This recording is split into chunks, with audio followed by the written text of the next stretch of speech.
പത്തനാപുരത്ത് നമ്മുടെ വലിയ സർവേ വിശാരദന്മാരൊക്കെ ഉണ്ടായിരുന്നല്ലോ കേരളത്തിൽ. ചാനൽ ചാനൽ ചാനൽ നോക്കി സർവേ നടത്തി. ഞാൻ അതിന്റെ ചാനൽ സർവേകളൊക്കെ ഏതാണ്ട് കുറെയൊക്കെ ശ്രദ്ധിച്ച ഒരാളാണ്. പ്രീപോൾ സർവേയിലും എക്സിറ്റ് പോൾ സർവേയിലും പത്തനാപുരത്ത് ഗണേഷ് കുമാർ എങ്ങനെയെങ്കിലും ജയിക്കും എന്നാണ് എല്ലാ സർവേക്കാരും പറഞ്ഞത്. എക്സിറ്റ് പോൾ പോലും പറഞ്ഞ അങ്ങനെയാണ്. പത്തനാപുരത്ത് എന്തായാലും ജയിക്കും. കാരണം അതിന് പല കാരണങ്ങളുണ്ട്. 25 കൊല്ലമായി അവിടെ MLA ആണ്. LDFിലും UDFിലും നിന്ന് MLA ആയിട്ടുണ്ട്. ജനങ്ങൾക്ക് വളരെ പ്രിയപ്പെട്ടവനാണ്. ആളുകൾക്ക് സഹായം ചെയ്യുന്ന ആളാണ്. വലിയ കുടുംബ പശ്ചാത്തലമുണ്ട്. അതുപോലെ പഴയൊരു ലെഗസിയുണ്ട്. ജാതി മത ശക്തികളുടെ പിന്തുണയുണ്ട്. ഇലക്ഷൻ മാനേജ്മെന്റ് ഉണ്ട്. ഇതൊക്കെ ഉണ്ട്. അതുകൊണ്ട് ഗണേഷ് കുമാർ ഭൂരിപക്ഷം കുറഞ്ഞാലും ജയിക്കുമെന്ന് തന്നെയാണ് പൊതുവെ കരുതപ്പെട്ടിരുന്നത്. ഗണേഷ് കുമാറിനെതിരായി പല ഘടകങ്ങൾ അവിടെ ഉണ്ടായി. ഒന്നാമത്തെ ഘടകം എതിർ സ്ഥാനാർത്ഥി തന്നെയായിരുന്നു. 2021 പരാജയപ്പെട്ട ജ്യോതികുമാർ ചാമക്കാല കഴിഞ്ഞ 5 വർഷവും അദ്ദേഹം സ്വന്തം വീട് അവിടേക്ക് മാറ്റി പത്തനാപുരം മണ്ഡലത്തിൽ തന്നെ താമസമാക്കിയെന്ന് മാത്രമല്ല, ജ്യോതികുമാർ ചാമക്കാല ഇല്ലാത്ത ഒരു സാമൂഹ്യ പരിപാടിയും ഒരു രാഷ്ട്രീയ പരിപാടിയും പത്തനാപുരത്ത് ഉണ്ടായില്ല. അദ്ദേഹം എങ്ങും പോയില്ല. പത്തനാപുരത്ത് തന്നെ നിന്നു.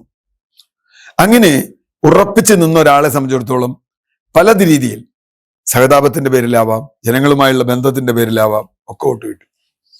ഗണേഷ് കുമാർ വലിയ കാര്യക്ഷമമുള്ള മന്ത്രിയാണ് എന്നൊക്കെ ചിലർ അഭിപ്രായപ്പെടുന്നുണ്ട്. ഞാനിപ്പോൾ അത് ചോദ്യം ചെയ്യുന്നൊന്നുമില്ല.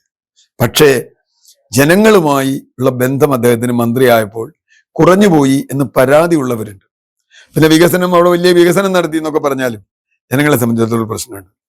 രണ്ടാമത്, ഒരുപക്ഷെ അവിടെ മത്സരിച്ച സ്ഥാനാർത്ഥി ജ്യോതികുമാർ ചാമക്കാലി ആയിരുന്നില്ല, അന്തരിച്ച മുൻ മുഖ്യമന്ത്രി ഉമ്മൻചാണ്ടി ആയിരുന്നു എന്ന് പറയേണ്ടി വരും. എന്താ കാര്യം? നമുക്കറിയാം, സോളാർ കേസിൽ പ്രതിയായ സരിത ജയിലിൽ കിടക്കുമ്പോൾ അവരെഴുതി കൊടുത്ത മൊഴിയിൽ 4 പേജ് കൂട്ടിച്ചേർത്താണ് കോടതിയിൽ കൊടുത്തത്. അങ്ങനെ കൊടുക്കുക മൂലം എന്ത് സംഭവിച്ചു? കൊടുക്കുക മൂലം ഉണ്ടായ ഒരു വലിയ പ്രതിസന്ധി ഉമ്മൻചാണ്ടിക്കെതിരായ മൊഴിയായത് പരിഗണിക്കപ്പെട്ടു. താൻ കൊടുത്ത മൊഴിയല്ല അത്. അന്ന് തന്നെ സരിതയുടെ അഡ്വക്കേറ്റ്, പിന്നെ അദ്ദേഹം മാറിയെങ്കിലും അയാൾ അത് പറഞ്ഞിരുന്നു, ഇത് സരിത കൊടുത്ത മൊഴിയല്ല എന്ന്. പക്ഷേ അങ്ങനെയല്ലല്ലോ. ഉമ്മൻചാണ്ടി പ്രതിയായി. ഉമ്മൻചാണ്ടി ഏറ്റവും മോശപ്പെട്ട രൂപത്തിൽ ലൈംഗികാരോപണം എന്നൊക്കെ പറഞ്ഞാൽ അതിന്റെ ഏറ്റവും മോശപ്പെട്ട രൂപത്തിലുള്ള ലൈംഗികാരോപണം വന്നു. CPM ആണെങ്കിൽ LDF ആണെങ്കിൽ അതിനെ അങ്ങ് വച്ചാഘോഷിച്ചു. ആഘോഷത്തിന്റെ പരകാഷ്ഠയിൽ അവർക്ക് ഭരണവും നഷ്ടപ്പെട്ടു. പിന്നെന്ത് സംഭവിച്ചു എന്ന് നമുക്കറിയാം. ആ കേസും പോയി, എല്ലാം പോയി. CBI അന്വേഷിച്ചിട്ട് പോലും ഒരു കേസിൽ ഒരു പ്രതിയെ പോലും കിട്ടിയില്ല. CPMന്റെ ഇലക്ഷൻ ജയിക്കാൻ അത് സഹായകമായി. ഗണേഷ് കുമാറിന് യഥാർത്ഥത്തിൽ നമ്മൾ മനസ്സിലാക്കുന്നത്, ഗണേഷ് കുമാറിന്റെ കുടുംബ പ്രശ്നം പരിഹരിക്കാൻ ഉമ്മൻചാണ്ടി അന്നത്തെ ഭാര്യയായിട്ടുള്ള ബന്ധം പിഴപ്പെടുന്നതാണ്. പക്ഷേ അതൊന്നും ഇല്ലാതെ ഗണേഷ് കുമാർ മാന്യനായി.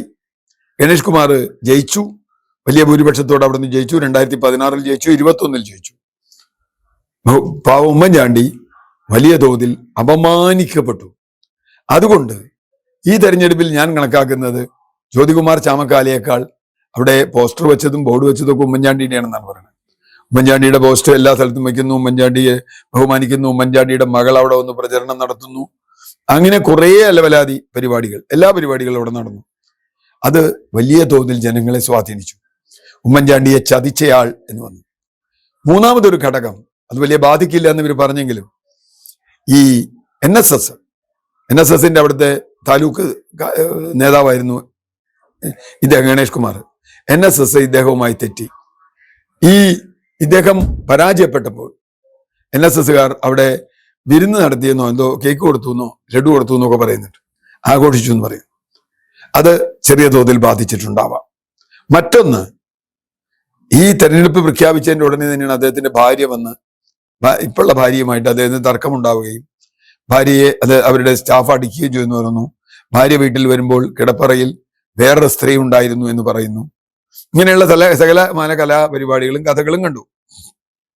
പക്ഷേ വലിയ PR വർക്കും പോലീസ് കേസെടുക്കാതെ പോയി. ഒരു സ്ത്രീ എന്നെ ആക്രമിക്കുന്നു എന്ന് പറഞ്ഞ് ഫോൺ വിളിച്ചാൽ പോലീസ് വരണ്ടേ? പിന്നെ അവസാനം ഞങ്ങളൊക്കെ ഒത്തുതീർന്നു, കൊല്ലനും കൊല്ലത്തി ഒന്നായി എന്നൊക്കെ പറയുന്ന പഴയ കഥയുണ്ട്. വഴക്ക് തീർന്നു എന്ന് പറയുന്ന പൂച്ചയും, ഇതൊക്കെ ഒരു കഥയുണ്ട്. ആ കഥ പോലെ വഴക്ക് തീർന്നു, നിങ്ങൾ പൊക്കോന്നാണ്. എങ്ങനെയാ തീർന്നെന്നുള്ളതിനെ കുറിച്ചുള്ള വേറെ കഥകളൊക്കെ പുറത്തു വരുന്നുണ്ട്. ഏതോ വലിയ ചില കരാറുകൾ ഈ ഭാര്യയുടെ കുടുംബത്തിനോ കമ്പനിക്കോ എന്തോ കൊടുക്കാൻ തീരുമാനിച്ചതിന്റെ ഫലമാണ് എന്ന് പറഞ്ഞാൽ സർക്കാർ പണം കൊടുത്ത് ഇവരുടെ തർക്കം ഒത്തുതീർപ്പാക്കി, സർക്കാരിന്റെ കോൺട്രാക്ട് കൊടുത്ത് ഒത്തുതീർപ്പാക്കി എന്നാണ് കഥ. ഇത് ഇനി എന്താ പ്രശ്നം? LDF പറഞ്ഞു, ഇനി എന്താ പ്രശ്നം? കുടുംബപരമായി തീർന്നു. 5000 കാമുകിമാരുണ്ട് എനിക്ക് എന്ന് പറഞ്ഞു. എന്നിട്ട് പറഞ്ഞു വ്യക്തിപരമായ വിഷയങ്ങളൊന്നും തരാൻ പാടില്ല.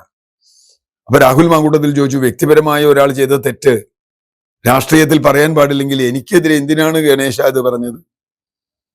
അപ്പോ ബാലകൃഷ്ണപിള്ള തന്നെ ഗണേശനെതിരായി മുമ്പ് പറഞ്ഞ കാര്യങ്ങളുണ്ട്. VS അച്യുതാനന്ദൻ ഗണേഷ് കുമാറിനെതിരായി പറഞ്ഞ കാര്യങ്ങളുണ്ട്. ഇതെല്ലാം ഇപ്പോൾ റീവൈൻഡ് ചെയ്ത് വീണ്ടും പത്തനാപുരത്ത് വന്നു. മറുവശത്ത് മിതഭാഷി എന്ന അർത്ഥത്തിൽ, മിതഭാഷി എന്ന് പറഞ്ഞാൽ ചർച്ചയിലൊക്കെ വരുമ്പോൾ അദ്ദേഹം വല്ലാണ്ട് ചൂടൊക്കെയാവും, നന്നായി എലക്വന്റ് എന്ന് കൂടി പറയാവുന്ന ഇതാണെങ്കിലും ജ്യോതികുമാർ ചാമക്കാല വളരെ തന്ത്രപരമായി ഈ തെരഞ്ഞെടുപ്പ് പ്രചരണം മുമ്പോട്ട് കൊണ്ടുപോയി. അതിന്റെ വിജയം അദ്ദേഹത്തിനുണ്ടായി. ഗണേഷ് കുമാർ എന്ന് പറയുന്ന 25 കൊല്ലത്തെ MLA പരാജയപ്പെട്ടു. ആ പരാജയം ഒരാളും പ്രതീക്ഷിക്കാത്ത പരാജയമാണ്. ഗണേഷ് കുമാർ പ്രതീക്ഷിച്ചിട്ടില്ല. ചാമക്കാല ഇപ്പൊ എതിർ സ്ഥാനാർത്ഥി എന്നുള്ള നിലയ്ക്ക് വളരെ കോൺഫിഡന്റ് ആയിരുന്നു. അദ്ദേഹം പറഞ്ഞിട്ടുണ്ട് ഞാൻ വളരെ ഉറപ്പായി ജയിക്കുമെന്ന്. പക്ഷെ ആരും അത് വിശ്വസിച്ചില്ല. അവസാനം ഗണേഷ് കുമാർ തോൽക്കുന്നു. പൊതുവായി LDF-നെതിരായ ഒരു വികാരമുള്ളതും സഹായിച്ചിട്ടുണ്ടാവാം കുറച്ച്. കൊല്ലം ജില്ലയിൽ പൊതുവായി വന്നിട്ടുള്ള LDF വിരുദ്ധ തരംഗവും ഉണ്ടാവാം. എന്തായാലും ഗണേഷ് കുമാർ തോൽക്കുന്നു. ഇനി ഒരു തിരിച്ചുവരവ് ഗണേഷ് കുമാറിന് ഉണ്ടാവുമോ എന്ന് ചോദിച്ചാൽ വലിയ ബുദ്ധിമുട്ടാണ്. ചാമക്കാല ആ മണ്ഡലത്തിൽ നന്നായി നിന്ന് ജനങ്ങളുമായി ബന്ധപ്പെട്ട് പ്രവർത്തിക്കുമെന്ന് തന്നെയാണ് ഞാൻ കരുതുന്നത്. കാരണം MLA അല്ലാതെ 5 കൊല്ലം നിന്ന, തോറ്റ MLA 5 കൊല്ലം നിന്ന ചാമക്കാല ഇപ്പൊ ജയിച്ച MLA ആയിട്ട് ഇനി അടുത്ത 5 കൊല്ലം അവിടെ നിൽക്കും. പിന്നെ ഭാവി എന്താണെന്നുള്ളത് നമുക്ക് കാണേണ്ടി വരും. ഗണേഷ് കുമാറിന്റെ പാർട്ടി തന്നെ അപ്രസക്തമായി, LDF-ന് തന്നെ വലിയ ക്ഷീണമുണ്ടായി. അപ്പോ ഇനി മുന്നോട്ട് പോക്ക് അത്ര എളുപ്പമാവില്ല.